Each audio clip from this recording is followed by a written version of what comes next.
Berdasarkan data dari kantor Samsat Kota Lubuk Linggau, ada lebih dari 900 kendaraan milik pemerintah Kota Lubuk Linggau menunggak pembayaran pajak, dan rata-rata di atas 5 tahun.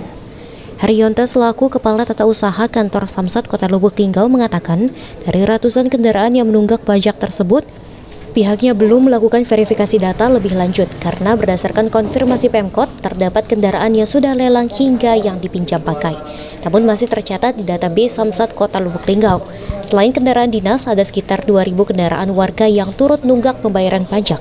Pihak Samsat Lubuk Linggau berupaya memaksimalkan pendapatan dengan melakukan jemput bola penagihan terhadap wajib pajak dengan melakukan jemput bola ke rumah-rumah warga.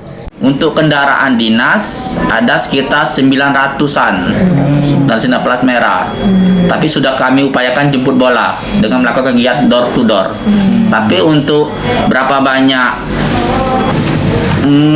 Di atas 2 tahun nggak atau gimana? rata-rata di atas 5 tahun.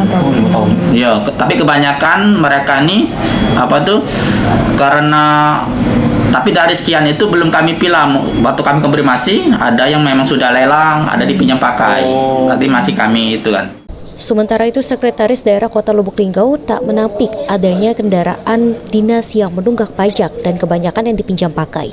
Pihaknya sudah melakukan penyandingan data lantaran terdapat kendaraan yang sudah lelang namun masih tercatat di Samsat Kota Lubuk Linggau.